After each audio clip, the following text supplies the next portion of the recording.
Hello once again, and welcome back to Chaos That is Movie Deputy Reviews.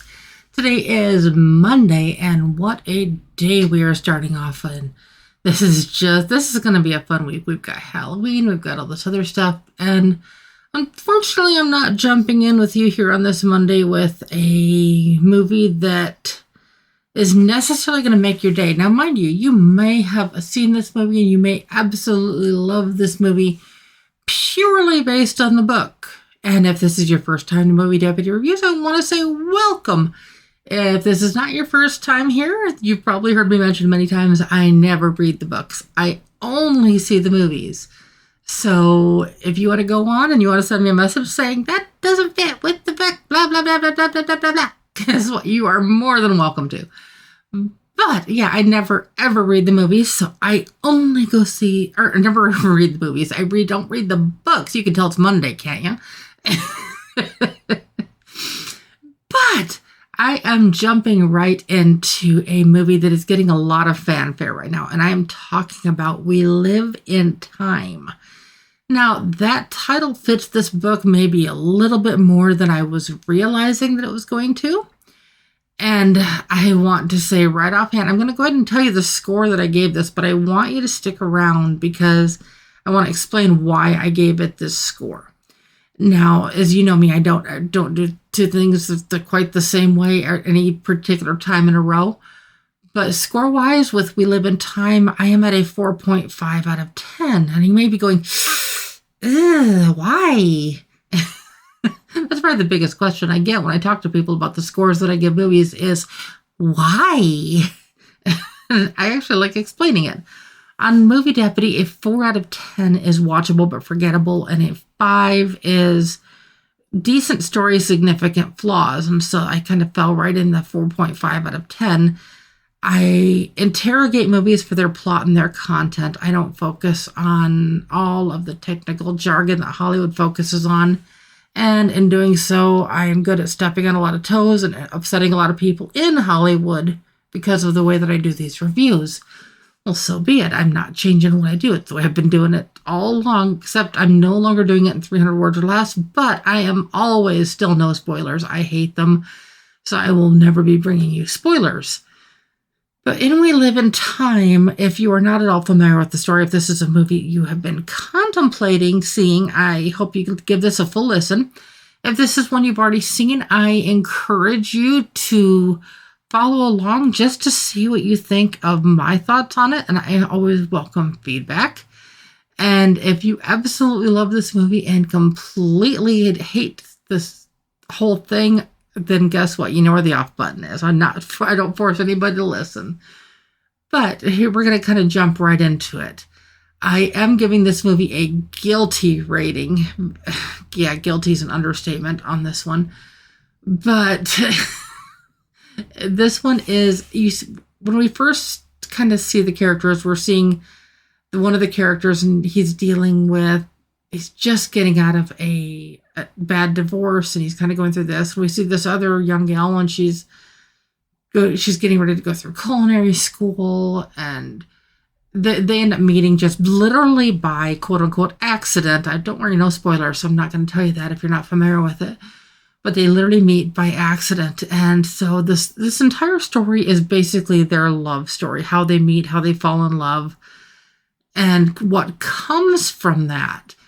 Well, it's not as simple as that, because the story jumps back and forth. We see into the future, and we see them with their daughter, and then we jump back in time, and we see them before they're even dating, and then we jump back way in the future, and then we see one of them is dealing with a pretty severe health condition, and we jump back in time, and we see them going through their courtship. When we go forward in time, it just goes back and forth and back and forth, back and forth.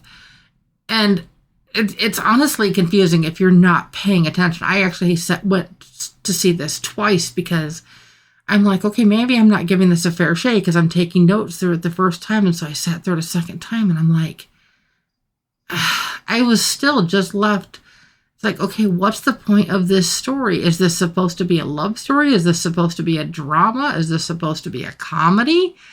I was lost. There is a lot of nudity. There's some sex that's involved. There's strong language. Unfortunately, they do take it over the top and go full on progressive woke with I wouldn't say the story as a whole is that way, but there's numerous references throughout the story that they got worked in that just were unnecessary, that I'm sure particular people throughout the process had to have put their 2 cents in to work these ideas into the movie. So when all is said and done, their lives come full circle. At the end, both times that I went to see this, there were 2 types of people in the theater.